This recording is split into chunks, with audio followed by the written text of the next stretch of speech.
मी आधी जळगाव शहरातील सर्व जनतेचे मनपूर्वक आभार मानतो। शिवसेना जिल्हा प्रमुख या नात्याने महायुतीच्या आमच्या सर्व ज्येष्ठ नेत्यांच्या मार्गदर्शनाखाली ही महायुती झाली आणि तिला 100% यश या देण्याचं काम या अशा आमच्या या सर्व उमेदवारांना केलेलं आहे।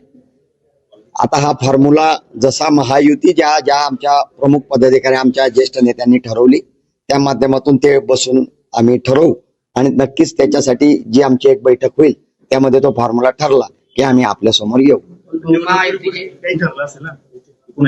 महायुतीची बैठक अशा पद्धतीने बैठका महायुतीचं गणित ठरलं होतं तसंच आता या संदर्भात तुम्हाला कारण निवडणुकांच्या जागा वाटप संदर्भात धोरण स्पष्ट होतं त्यावेळी या संदर्भात काही चर्चा झाली नाही। तुम्ही पाहिलं असेल त्यावेळेस किचकट म्हणजे जागेंचा होता, ही जागा आम्हाला हवी, ती म्हणती ही जागा आम्हाला हवी, तिथला जर प्रश्न सुटू शकतो तर आता हे महायुतीच्या माध्यमातून मिळालेलं यश हे आपल्या समोर आहे।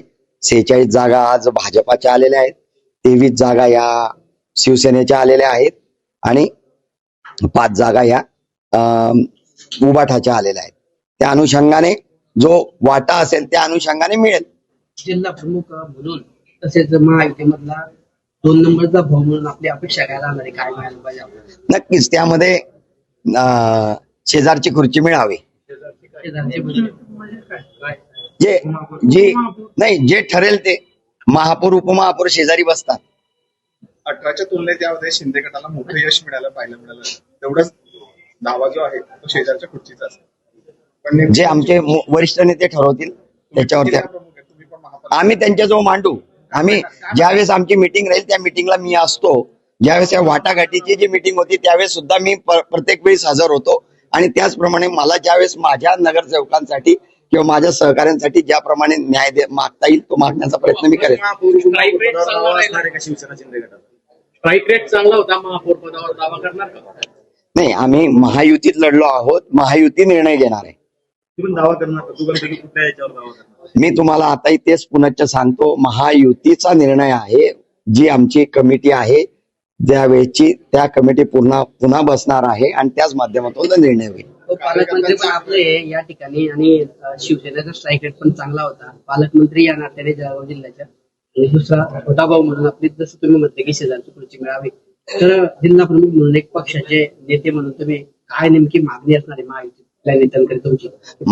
महायुतीच्या माध्यमातून आमच्या पक्षांना ज्या नागरिकांनी या जनतेने विश्वासाने निवडून दिलेला आहे त्याच्यासाठी आम्हाला वरतून पुरेसा निधी या जळगाव शहराच्या विकासासाठी त्यांनी आम्हाला आणून द्यावा आणि त्या माध्यमातून आमच्या नगरसेवकांना एकच विनंती राहील की आपण आपल्या प्रभागातील चांगला विकास या शहराचे म्हणजे या जळगाव जिल्ह्याचे नेते माननीय गुलाबभाऊ नामदार गुलाबराव पाटील साहेब असतील, माननीय नामदार गिरीश भाऊ असतील, या शहराचे आमदार राजू मामा भोळे असतील आणि आमचे शिवसेनेचे आमदार चंद्रकांत सोनवणे असतील, यांच्या नेतृत्वाखाली जळगाव शहराने जे नागरिकांनी जो विश्वास टाकलेला आहे त्याला जास्तीत जास्त या विकासाच्या माध्यमातून उत्तर आम्ही पुढील काळात देणार आहोत। आमच्याकडे कसं आहे, ते संशयित आरोपी आहेत आणि याच्या आधी ते तसं असं म्हटलं तर मी तुम्हाला सविस्तर जुना इतिहास सांगितला तर त्यांचे आजोबा हे या जळगाव शहराचे नगराध्यक्ष होते, त्यांची आई नगराध्यक्ष होती, वडील नगरसेवक होते, तेही बरेच 4-5 टर्म ललित भाऊ नगरसेवक राहिलेले आहेत, महापौर राहिलेले आहेत आणि आता त्यांचाही चिरंजीव प्रभाग क्रमांक 4 मध्ये जिंता आजोबा वडिलांचा मतदार वाढ होता तिथून जनतेने त्यांना मतदान केलेलं आहे आणि आशीर्वाद दिलाय। तसंच ललित भाऊंवरती ज्या बाबतीत आपण म्हटलं तर ललित भाऊंनी आमच्याकडे एक त्या बाबतीतली मागणी केली होती की मला उमेदवारी करायची आहे आणि त्यांचं काम समाजकार्य काम या माध्यमातून मोठ्या कामावर आतापर्यंत काम केलेलं आहे, समाजात सर्व समाजाला घेऊन चाललेले आहे। आपण पाहिलं असेल रावण दहन असेल, दहीहंडी असेल, मोठ्या प्रमाणावरती शहराला विकासात्मक एक चेहरा असं देण्याचं काम सुद्धा त्यांच्या माध्यमातून मागे झालेलं आहे आणि त्यांना हा संशयित आरोपी आहे त्यांच्यावरती आणि या जनतेने आपण पाहिलं असेल आम्ही तिकीट देण्याचं काम केलं पण जनतेने खरं त्यांना आणखी निवडून दिलं आणि मोठ्या मताधिक्याने निवडून दिलेला आहे। म्हणजे जनतेने त्यांना एक प्रकारे क्लीन चिट दिलेली आहे आणि आता ही न्यायालयीन बाब आहे। न्यायालयावरती आमचा विश्वास आहे आणि त्यांचा विश्वास आहे। येणाऱ्या काळामध्ये हा या माध्यमातून जो निर्णय होईल तो आपल्या समोर येईल। तुमच्या उपमुख्यमंत्र्यांचा विरोधात दौरा तुमच्या देखील विरोधात असलेले शिवसेना ठाकरे गटाचे जे जिल्हा प्रमुख आहेत ते निवडणुकीमध्ये त्यांचा पराभव झालेला आहे. स्वतः जिल्हा प्रमुख या निवडणुकीमध्ये पराभूत झालेले आहेत. तर दुसरीकडे तुमच्यावर सातत्याने टीका करणाऱ्या त्या पक्षाचे फक्त 5 नगरसेवक या ठिकाणी निवडून आलेले आहेत. उभाटाचे. आता आपण त्याच्यावरती न बोललेलं बरं. आता त्यांची कशा प्रकारे हार झालेली या पूर्ण शहरामध्ये आपण पाहिलेलं आहे.